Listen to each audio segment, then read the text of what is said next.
Hi! Today we're going to make a herb and garlic baked pork tenderloin, and for that it is a very simple recipe and we have everything that we need here. So we'll just get started with our seasonings, and we have our pork and we'll go straight into it. So you get a plastic bag, a Ziploc bag, and we'll start with half a teaspoon of rosemary. Now the rosemary needs to be crumbled. So what you want to do is just crush it a little bit in your hands, and then we put it in there. Half a teaspoon of thyme, half a teaspoon of paprika, and you should have the recipe. A link to the recipe will be online. You can follow along.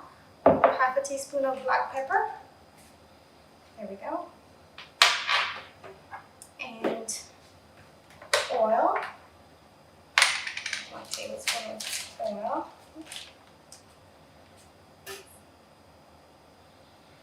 Let's get that oil in there. And I have garlic. The recipe calls for dried garlic, but I like fresh. And if you can get fresh ingredients, they are so much better. They impart a lot of flavor, like fresh rosemary, fresh thyme. Beautiful. But for now, we just use the dry ingredients, kind of things that you'd find at home. And I'm just going to take my pork. Got some gloves here to handle the meat. Okay. Pork tenderloin, beautiful piece of meat right here. Put it inside the bag.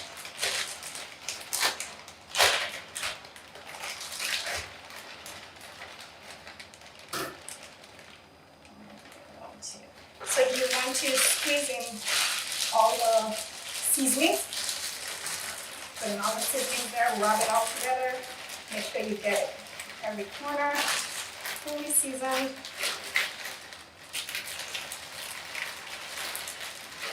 Beautiful, simple recipe with a nice quick dinner right there. So I will get it out in as much as possible.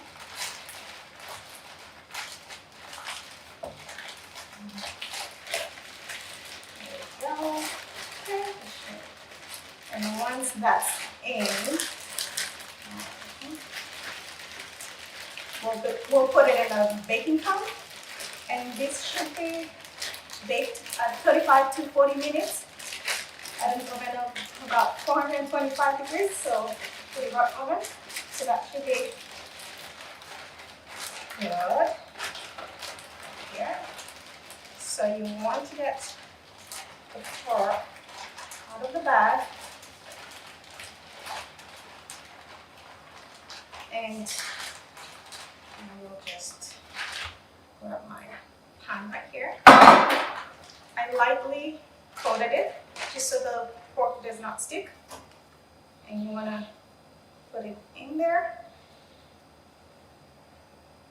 And one more thing that you can do, if you want to get a lot of flavor packed into the pork, you could also marinate it overnight, which I did do that.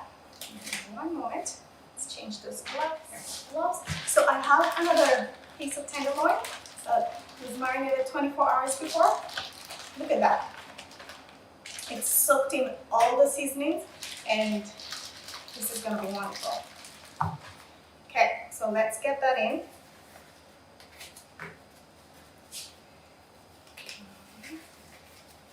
So stay on gloves to handle the meat.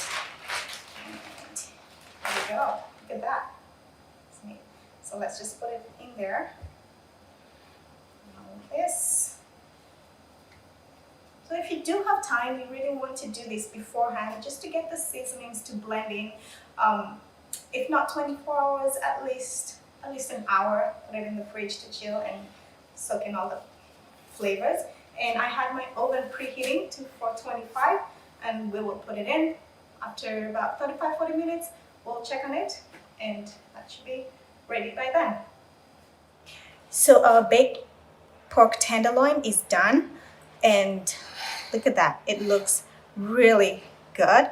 And I just sprinkled some of the juices that were on in the baking pan right on top, and you could also make a gravy out of it, just a little bit of gravy. And so as soon as you have this, you can eat it with baked potatoes, have it on the side with a salad. And so here we go. So once the pork was cooked, where I checked the temperature, and it should come up to, it should be done at a temperature of 160 Fahrenheit or 71 degrees Celsius. And once it's at that point, let it sit for 5 minutes just to let the juices absorb into the meat and just incorporate. And here we go. And I'm not sure if you can notice, this is the one that was marinated 24 hours ago. So that has a lot more of the seasonings in the meat as opposed to the one that we did right before cooking. So as much as possible, you want to get the seasonings, the marinade onto the meat a few hours, of a short time before you prepare it. Enjoy.